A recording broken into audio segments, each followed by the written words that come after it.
و یعنی کہ اور، کأین یعنی کہ کتنے ہی، جیسے آپ کہتے ہیں نا کہ کتنے ہی لوگ اس راستے پہ چل کر تباہ و برباد ہو گئے ہیں، تو کأین یعنی کہ کتنی ہی۔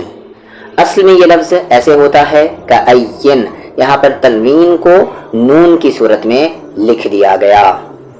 من یعنی کہ سے، یہ حرف جر ہے، من کا مطلب سے ہوتا ہے، لیکن یہاں پر سیاق و سباق کے اعتبار سے من کے ترجمے کی ضرورت نہیں ہے۔ پھر قریۃ کا مطلب ہوتا ہے بستی، کأین کی وجہ سے اس کا ترجمہ ہوگا بستیاں، وکأین من قریۃ، اور کتنی ہی بستیاں ہیں، اتت انہوں نے سرکشی کی، یعنی کہ انہوں نے بغاوت کی۔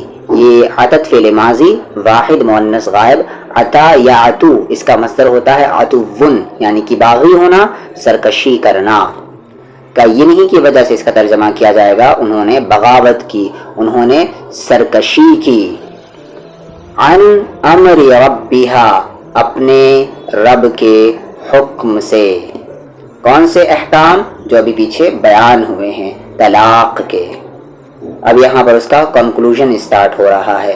عن امر ربها، اپنے رب کے حکم سے، اپنے رب کے امر سے، ورسولہ، اور اس کے رسول سے۔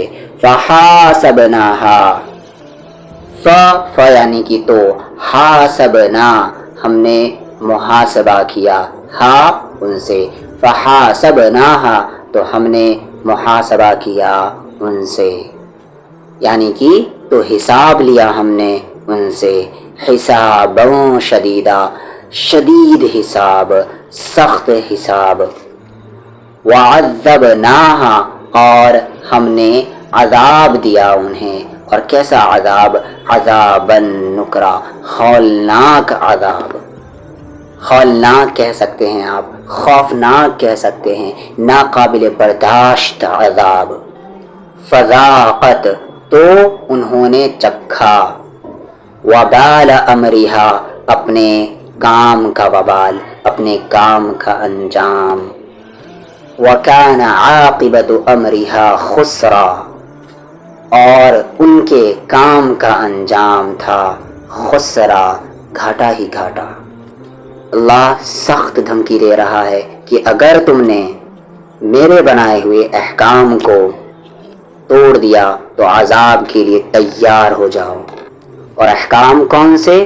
وہی طلاق کے، جو بھی آپ نے پڑھے ہیں آیت نمبر 1 سے لے کر 7 تک۔